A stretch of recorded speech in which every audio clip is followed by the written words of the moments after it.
La prolifération de titres sensationnalistes sur la régénération instantanée du cartilage articulaire est devenue un phénomène récurrent dans les médias numériques contemporains. Ces promesses, souvent associées à des solutions maison ou à des compléments miracles, se propagent à une vitesse alarmante, exploitant la vulnérabilité des individus souffrant de douleurs articulaires chroniques. L'attrait exercé par de telles propositions est compréhensible, surtout lorsque chaque mouvement devient une expérience douloureuse et que la recherche d'un soulagement immédiat prend la priorité absolue. Il est toutefois impératif de clarifier dès le départ, de telles allégations non seulement manquent de fondement scientifique, mais représentent également un risque concret pour la santé publique. Il ne s'agit pas de décourager des attentes légitimes, mais plutôt d'offrir une perspective plus solide et fondée. La réalité concernant la santé cartilagineuse, bien que dépourvue de solutions magiques, est bien plus prometteuse que n'importe quelle promesse de régénération en 24 heures. L'absence de résultats immédiats n'implique en aucun cas l'impossibilité d'une amélioration significative. La médecine contemporaine dispose de ressources avancées pour préserver, nourrir, sous certaines conditions, réparer les tissus cartilagineux endommagés. Le processus exige cependant du temps, de la discipline et des approches empiriquement validées. La première étape consiste à démystifier les fausses promesses, en élucidant les raisons biologiques qui les rendent irréalisables. Ensuite, un ensemble structuré de stratégies éprouvées capables de promouvoir des améliorations tangibles de la santé des articulations sera présenté.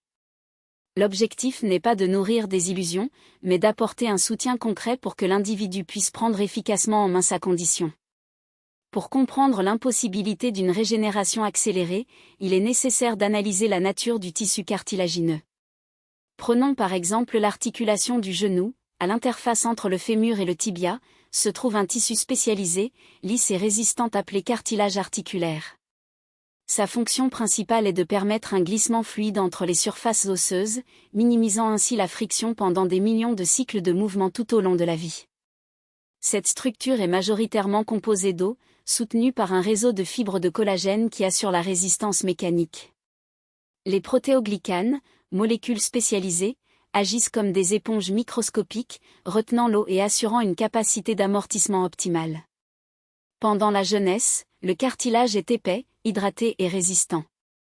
Cependant, à mesure que les gens vieillissent, des facteurs tels que les blessures, la surcharge pondérale, la prédisposition génétique ou l'usure naturelle compromettent leur intégrité.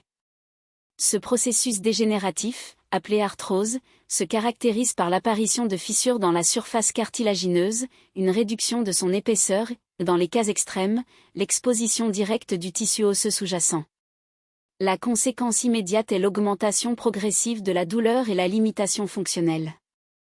Une question fondamentale se pose alors: si la peau, lorsqu'elle est blessée, guérit en quelques jours, pourquoi le cartilage ne suit-il pas le même schéma?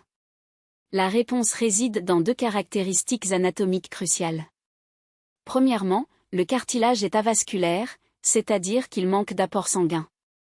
Alors que les tissus tels que la peau et les muscles reçoivent un flux continu d'oxygène et de nutriments par circulation, le cartilage fonctionne dans un environnement biologiquement isolé. Sa nutrition dépend exclusivement du liquide synovial, un liquide visqueux qui baigne les articulations. L'absorption de ces nutriments se fait grâce à un mécanisme de compression et de décompression, déclenché par le mouvement des articulations.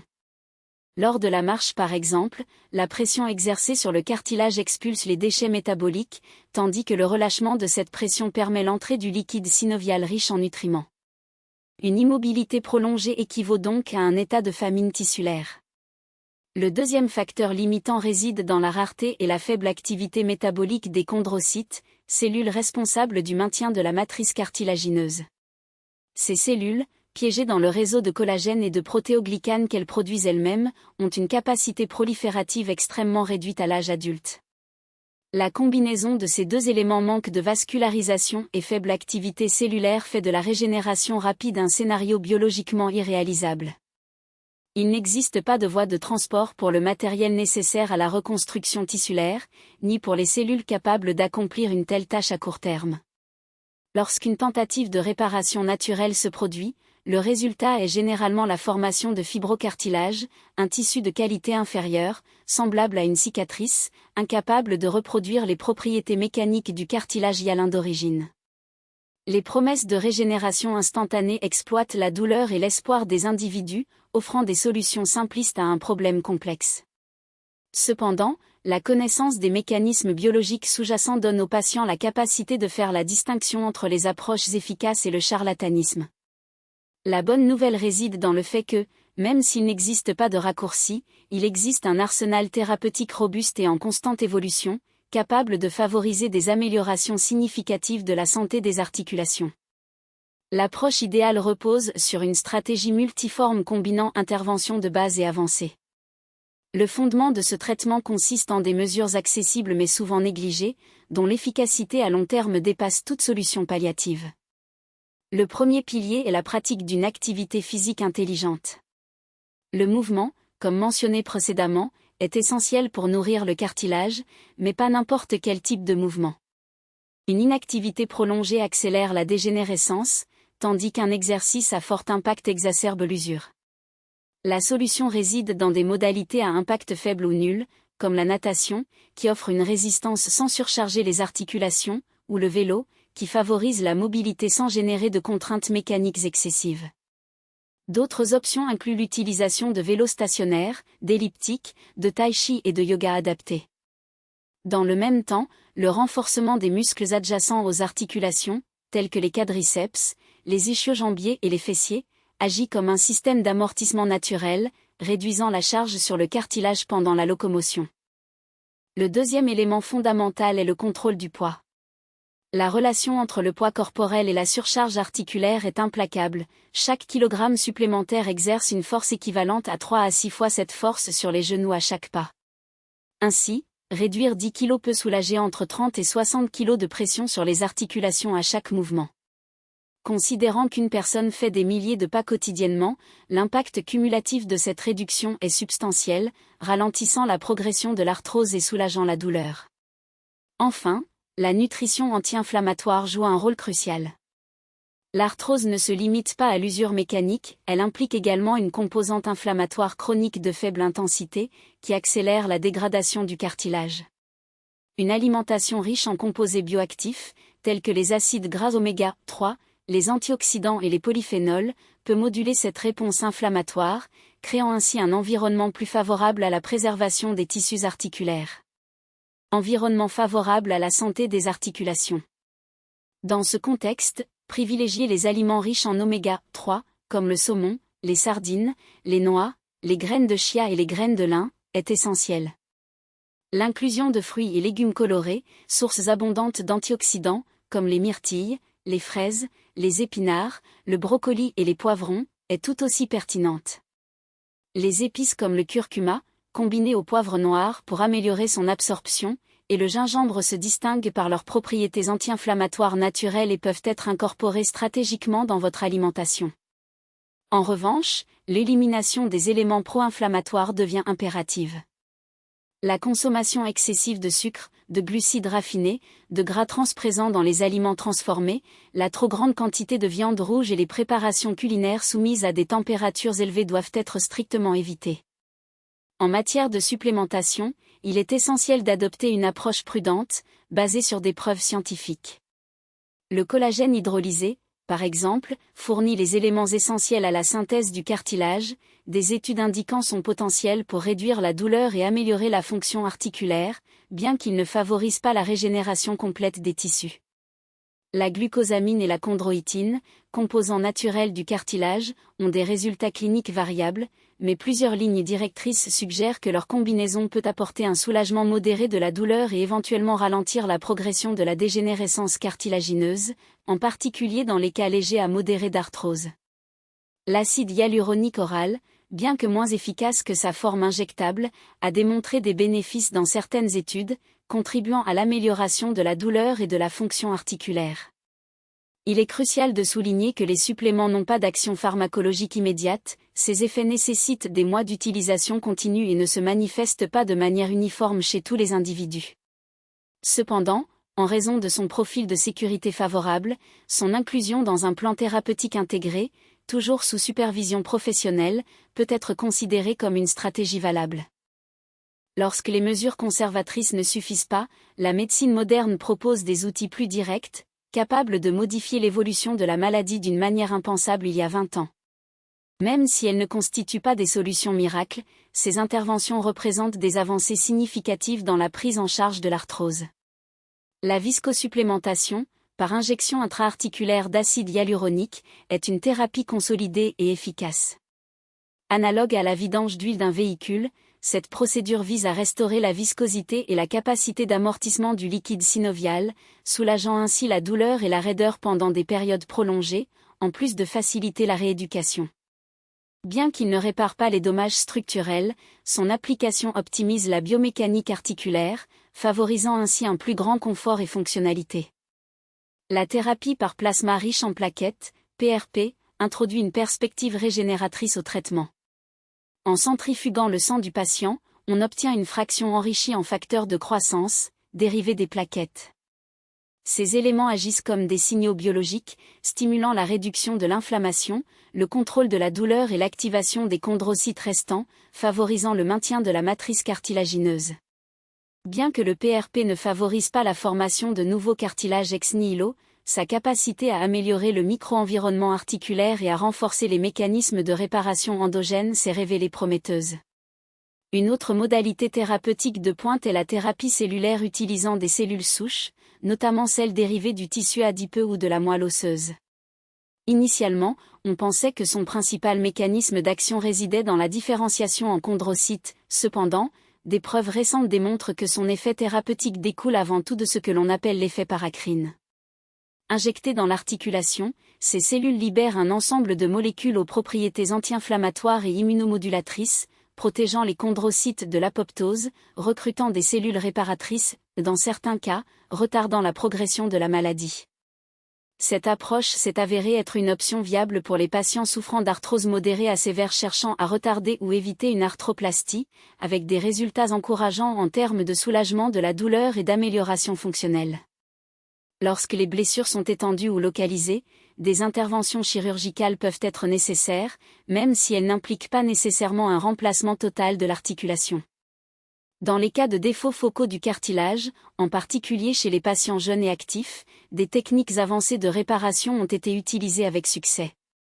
La microfracture, par exemple, consiste en une procédure de stimulation de la moelle osseuse, dans laquelle de petites perforations dans l'os sous-chondral induisent un saignement contrôlé, attirant les cellules souches mésenchymateuses vers la région blessée.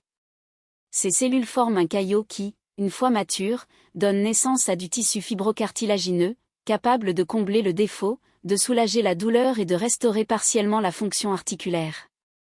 Bien qu'elle ne reproduise pas la structure originale du cartilage hyalin, cette technique représente une solution efficace pour les lésions de plus petite taille. Une approche encore plus sophistiquée est l'implantation de chondrocytes autologues, considérée comme la méthode la plus proche de la régénération tissulaire actuellement disponible. Cette procédure se déroule en 2 étapes. Dans la première, une biopsie de cartilage sain est prélevée dans une zone de charge minimale et envoyée à un laboratoire spécialisé, où les chondrocytes sont cultivés et multipliés. Dans un deuxième temps, ces cellules sont implantées dans la lésion, souvent sur une membrane de collagène, dans le but de générer un tissu cartilagineux de haute qualité, similaire à l'original. C'est la seule technique capable de favoriser la régénération du cartilage hyalin, avec des résultats durables et significatifs. Les frontières de la recherche incluent également le développement d'échafaudages et de biomatériaux intelligents, qui combinent l'ingénierie tissulaire, les cellules et les facteurs de croissance. Ces structures biodégradables, une fois implantées dans le défaut, non seulement comblent la lésion, mais libèrent également des facteurs de croissance de manière contrôlée et attirent les cellules souches endogènes, guidant ainsi un processus de régénération organisée et de haute qualité. Face à ce panorama, comment transformer ces informations en un plan d'action personnalisé et concret ? Il est essentiel d'abandonner les attentes de solutions immédiates.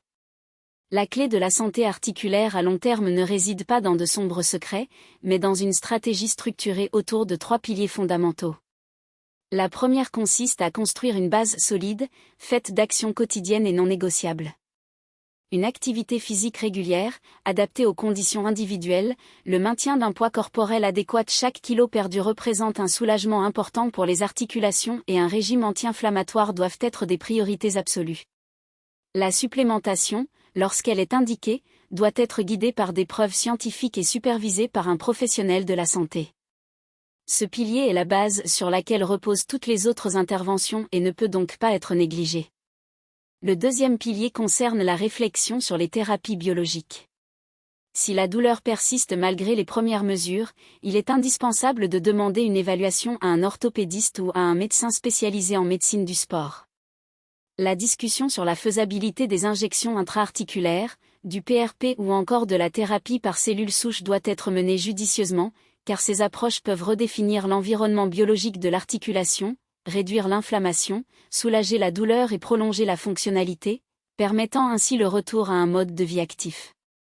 Enfin, le troisième pilier couvre les options chirurgicales modernes. Il est important de reconnaître que les progrès dans ce domaine ont considérablement élargi le spectre des possibilités, sans toujours se limiter à l'arthroplastie totale. Des tests d'imagerie précis, tels que l'IRM, sont essentiels pour déterminer si les techniques de réparation focale du cartilage constituent une alternative viable. La première étape concrète consiste à prendre le contrôle de votre propre santé articulaire. Cessez d'être un patient passif, attendant des solutions miraculeuses, et devenir un gestionnaire actif de son propre bien-être est un changement de paradigme fondamental. En ce sens, prendre rendez-vous avec un spécialiste constitue la première mesure la plus affirmée. Un diagnostic précis, qui détermine le stade de la maladie et les caractéristiques spécifiques de la lésion, est essentiel pour créer un plan thérapeutique personnalisé et efficace. Constituent les alternatives les plus réalistes et les plus appropriées à leur contexte. Il est impératif d'éviter l'influence de la publicité et des gros titres sensationnalistes, qui déforment souvent la réalité clinique au profit d'intérêts commerciaux.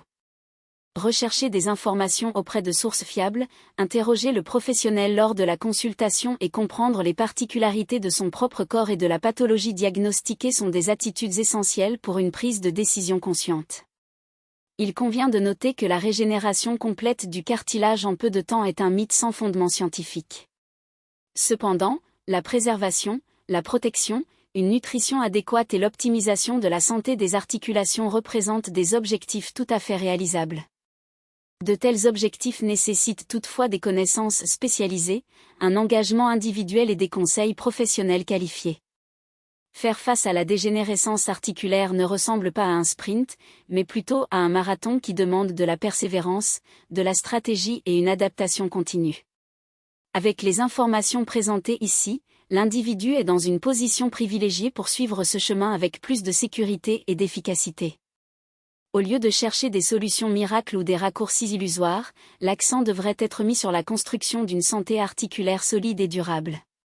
Chaque action consciente adoptée dans le présent se répercute positivement dans le futur, permettant une vie avec moins de limitations fonctionnelles et une plus grande autonomie. La gratitude de la future version de vous-même, capable de bouger avec moins de douleur et plus de liberté, sera le reflet direct des choix faits aujourd'hui.